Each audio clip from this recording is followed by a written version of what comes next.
அனைவருக்கும் வணக்கம். SBI simply click credit card. இந்த கிரெடிட் கார்டை நீங்க வாங்குறதுனால எந்த மாதிரியான பெனிஃபிட்ஸ்லாம் உங்களுக்கு கிடைக்கும், அந்த பெனிஃபிட்ஸ்க்காகலாம் நீங்க இந்த கிரெடிட் கார்டை வாங்குற மாதிரி இருந்துச்சுன்னா எந்த மாதிரியான சார்ஜஸ்லாம் பே பண்ண வேண்டியது இருக்கும், அப்படி சார்ஜஸ்லாம் பே பண்ணி இந்த கார்டை வாங்கி யூஸ் பண்றது ஒர்த்தா இல்லையா அப்படிங்கிற என்னோட ஒப்பீனியனையும் இந்த வீடியோல உங்க கூட ஷேர் பண்ணிக்க போறேன். அந்த வகையில் இந்த கிரெடிட் கார்டை நீங்க வாங்குறது மூலமா எந்த மாதிரியான பெனிஃபிட்ஸ்லாம் கிடைக்கும்னு சொல்லிட்டு பெனிஃபிட்ஸை பத்தி ஃபர்ஸ்ட் பார்த்துடலாம். இந்த கிரெடிட் கார்டுக்கு நீங்க ஜாயினிங் ஃபீயை பே பண்ணி இந்த கார்டை வாங்கி 21 நாளைக்குள்ள உங்களோட ரிஜிஸ்டர் மொபைல் நம்பருக்கு லாகின் கிஃப்டா 500 ரூபீஸ் ஒர்த்துக்கான அமேசான் கிஃப்ட் வவுச்சரை சென்ட் பண்றதா சொல்லியிருக்காங்க. இந்த கிஃப்ட் வவுச்சரை நீங்க உங்களோட அமேசான் பே வேலட்ல ஆட் பண்ண டேட்ல இருந்து 12 மாசம் வரைக்கும் இதுக்கான வேலிடிட்டியை கொடுத்துருக்காங்க. இந்த கிஃப்ட் வவுச்சரை உங்களால பாதியா பிரிச்சோ இல்ல கேஷாவோ ரெடீம் பண்ணிக்க முடியாது அப்படிங்கிற மாதிரியும் சொல்லியிருக்காங்க. இதை தவிர்த்து 10x ரிவார்ட் பாயிண்ட்னு சொல்லிட்டு இவங்க பண்ணக்கூடிய விளம்பரத்தை பார்த்து தான் நிறைய பேர் இந்த கார்டை பத்தி தெரிஞ்சுக்கணும்னு சொல்லிட்டு வந்திருப்பீங்க. இந்த 10x ரிவார்ட் பாயிண்ட்டை இவங்களோட எக்ஸ்க்ளூசிவ் ஸ்டோர்ஸ்ல நீங்க டிரான்சாக்ஷன் பண்ணக்கூடிய ஒவ்வொரு 100 ரூபாய்க்கும் 10x ரிவார்ட் பாயிண்ட் கொடுக்கறதா சொல்லியிருக்காங்க.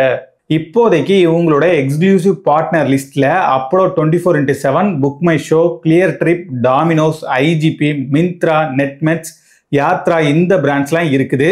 இந்த பிராண்ட்ஸ்லாம் இல்லாம நீங்க பண்ணக்கூடிய மற்ற எல்லா ஆன்லைன் டிரான்சாக்ஷனுக்குமே நீங்க ஸ்பெண்ட் பண்ணக்கூடிய ஒவ்வொரு 100 ரூபாய்க்கும் 5 ரிவார்ட் பாயிண்ட்டை உங்களுக்கு கொடுக்கறதா சொல்லியிருக்காங்க.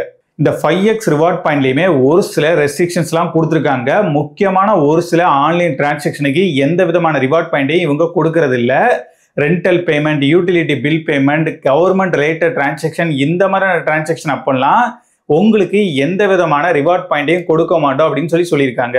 அது மட்டும் இல்லாமல் digital gaming platforms, cash advance, balance transfer, N cash, flexi pay and offline fuel transaction இந்த மாதிரியான டிரான்சாக்ஷன் அப்போவும் உங்களுக்கு எந்த விதமான ரிவார்ட் பாயிண்ட்டையும் கொடுக்க மாட்டோம் அப்படின்னு சொல்லியிருக்காங்க. இந்த 5x ரிவார்ட் பாயிண்ட்டுக்கான மேக்ஸிமம் லிமிட்டையும் கொடுத்துருக்காங்க. ஒரு பில்லிங் சைக்கிளுக்கு உங்களால் அதிகபட்சமாக 10,000 ரிவார்ட் பாயிண்ட் வரைக்கும் தான் இந்த 5x ரிவார்ட் பாயிண்ட் மூலமாக ஏர்ன் பண்ணிக்க முடியும். அதுக்கப்புறமா நீங்க ஸ்பெண்ட் பண்ணக்கூடிய ஒவ்வொரு 100 ரூபாய்க்கும் ஒரு ரிவார்ட் பாயிண்ட் தான் உங்களுக்கு கொடுக்கறதா சொல்லியிருக்காங்க. இதை வச்சு பார்த்தோம்னா இவங்களோட எக்ஸ்க்ளூசிவ் பார்ட்னர்ஸை தவிர்த்து நீங்க பண்ணக்கூடிய மற்ற எல்லா ஆன்லைன் டிரான்சாக்ஷன் அப்போ 2 லட்சம் ரூபாய் வரைக்கும் இவங்க உங்களுக்கு 5x ரிவார்ட் பாயிண்டை கொடுக்கறதா சொல்லியிருக்காங்க. இது மூலமா உங்களுக்கு 10,000 ரிவார்ட் பாயிண்ட் கிடைக்கும். ஒரு ரிவார்ட் பாயிண்டோட வேல்யூ 25 பைசா. இதை வச்சு கணக்கு பண்ணோம் அப்படின்னா நீங்க இந்த கிரெடிட் கார்டை யூஸ் பண்ணி 2 லட்சம் ரூபாய் வரைக்கும் டிரான்சாக்ஷன் பண்ணீங்க அப்படின்னா அதிகபட்சமா உங்களுக்கு 2,500 ரூபாய் மதிப்பிலான ரிவார்ட் பாயிண்ட் வரைக்கும் இந்த 5x ரிவார்ட் ஆஃபர் மூலமாவே கிடைக்கும். அப்புறம் மைல்ஸ்டோன் பெனிஃபிட்னு சொல்லிட்டு ஒரு குறிப்பிட்ட அமௌண்ட்டை நீங்க கிரெடிட் கார்டை யூஸ் பண்ணி டிரான்சாக்ஷன் பண்ணும்போது உங்களுக்கு கொடுப்பாங்க.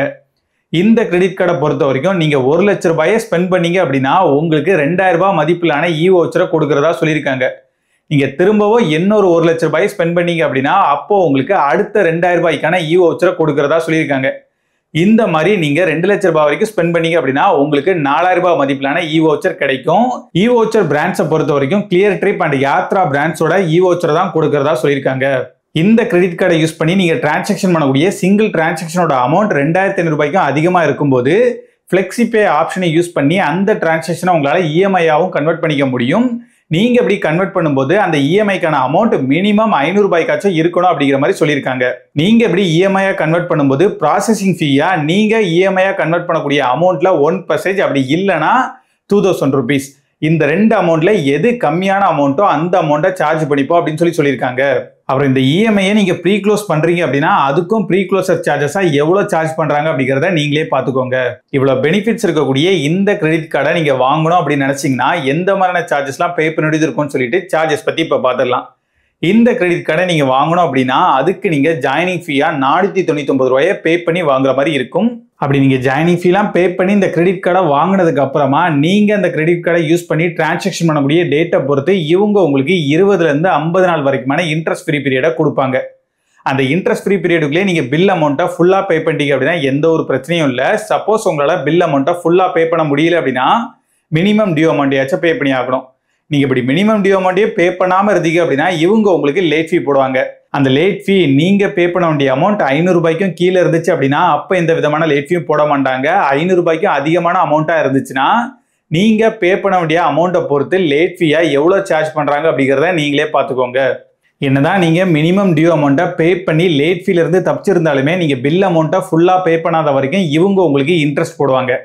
அந்த இன்ட்ரெஸ்ட்கான இன்ட்ரெஸ்ட் ரேட் 3.75%, வருஷத்துக்கு 45% அப்படிங்கிற மாதிரி சொல்லியிருக்காங்க. கிரெடிட் கார்டை யூஸ் பண்ணி ஏடிஎம்ல அமௌண்ட்டை வித்ரா பண்றதை யாருமே ரெக்கமெண்ட் பண்ண மாட்டாங்க, நானுமே ரெக்கமெண்ட் பண்ண போறதில்ல.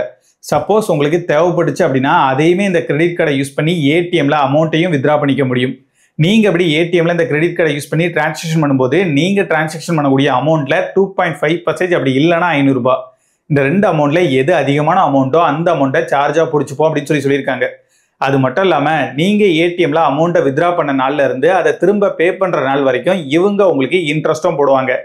இதனாலதான் ஏடிஎம்ல அமௌண்ட்டை கிரெடிட் கார்டை யூஸ் பண்ணி வித்ரா பண்றதை யாருமே ரெக்கமெண்ட் பண்றது இல்லை. இந்த கிரெடிட் கார்டை யூஸ் பண்ணி நீங்க ஃபியூவல் டிரான்சாக்ஷன் பண்ணும்போது நீங்க டிரான்சாக்ஷன் பண்ணக்கூடிய அமௌண்ட்ல 1% ஃபியூவல் சர்சார்ஜஸா பிடிச்சிப்போன்னு சொல்லியிருக்காங்க. ஆனா அதுவே நீங்க அப்படி டிரான்சாக்ஷன் பண்ணும்போது மினிமம் 500 ரூபாயில இருந்து 3000 ரூபாய்க்காச்சும் டிரான்சாக்ஷன் பண்ணி ஆகணும்.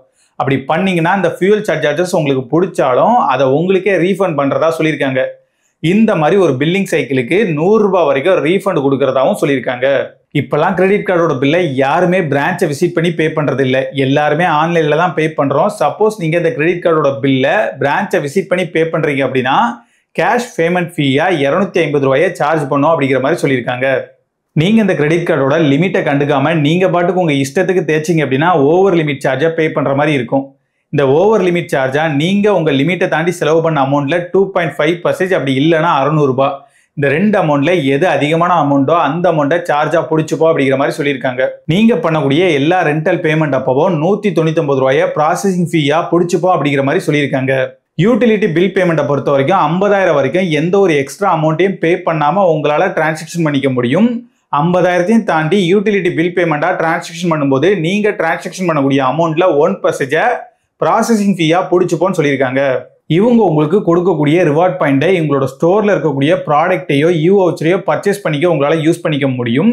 இதை தவிர்த்து நீங்க கேஷா ரெடீம் பண்ணணும் அப்படின்னு நினைச்சீங்கன்னா அதுக்கு உங்களுக்கு நீங்க மெயில் பண்ற மாதிரி தான் இருக்கும். நீங்க கேஷாவோ பிசிக்கல் ப்ராடக்டாவோ ரெடீம் பண்றீங்க அப்படின்னா அப்போ உங்களுக்கு ரிவார்ட் ரெடிம்ஷன் ஃபீயும் அப்ளிகபிள் ஆகும். இந்த ரிவார்ட் ரெடிம்ஷன் ஃபீயா 99 ரூபாயை சார்ஜ் பண்ணும் அப்படின்னு சொல்லியிருக்காங்க. இந்த ரிவார்ட் ரெடிம்ஷன் ஃபீ வவுச்சர் அப்புறம் டிஜிட்டல் ப்ராடக்ட்ஸுக்குலாம் அப்ளிகபிள் ஆகாது. அப்புறம் இந்த கிரெடிட் கார்டுக்கு ஆனுவல் ஃபீயும் இருக்குது. செகண்ட் இயர்ல இருந்து 499 ருபீஸை ஆனுவல் ஃபீயா சார்ஜ் பண்ணிப்போம் அப்படிங்கிற மாதிரியும் சொல்லியிருக்காங்க. நீங்க இந்த கிரெடிட் கார்டை யூஸ் பண்ணி ஒரு வருஷத்துல 1 லட்ச ரூபாய்க்கு அதிகமான அமௌண்ட்டை டிரான்சாக்ஷன் பண்ணீங்க அப்படின்னா நெக்ஸ்ட் இயர்க்கான ஆனுவல் ஃபீயை உங்ககிட்ட சார்ஜ் பண்ண மாட்டாங்க. உங்களுக்கு இந்த கிரெடிட் கார்டை அப்ரூவ் பண்றதுக்கு ஒரு சில எலிஜிபிலிட்டி கிரைட்டீரியாலாம் கொடுத்துருக்காங்க. கண்டிப்பா நீங்க ஒரு இந்தியன் சிட்டிசனா இருக்கணும். நீங்க ஒரு சேலரிடு பர்சனா இருந்தீங்க அப்படின்னா உங்களோட வயசு மினிமம் 21 இருக்கணும். இன்கம் ப்ரூஃபுக்காக உங்களோட பே ஸ்லிப்பை நீங்க சப்மிட் பண்ற மாதிரி இருக்கும். அதுவே நீங்க ஒரு செல்ஃப் எம்ப்ளாய்டு பர்சனா இருந்தீங்க அப்படின்னா உங்களோட மினிமம் ஏஜ் 25 இருக்கணும். நீங்க இன்கம் ப்ரூஃப்காக உங்களோட ஐடிஆர் ஃபைல் பண்ண டாக்குமெண்ட்டை சப்மிட் பண்ற மாதிரி இருக்கும். இவ்வளவு விஷயங்கள் இருந்தாலுமே நான் என்னோட ஒப்பீனியன் சொல்றேன். என்னதான் இவங்க இந்த கிரெடிட் கார்டை 10x ரிவார்ட் பாயிண்ட்னு சொல்லிட்டு கூவி ப்ரொமோட் பண்ணாலும் அந்த 10x ரிவார்ட் பாயிண்டோட ஆக்சுவல் வேல்யூவை கால்குலேட் பண்ணி பார்க்கும்போது அது ரொம்பவே கம்மியாக தான் இருக்குது மற்ற கிரெடிட் கார்டோட கம்பேர் பண்ணும்போது. எஸ்பிஐ கிரெடிட் கார்டுக்கு கிடைக்கக்கூடிய மற்ற ஆன்லைன் ஆஃபர்ஸ்க்காக எனக்கு ஒரு எஸ்பிஐ கிரெடிட் கார்டு வேணும் அப்படின்னு நினைச்சீங்கன்னா அதுக்காக வேணா நீங்க இந்த கிரெடிட் கார்டை கன்சிடர் பண்ணலாம்.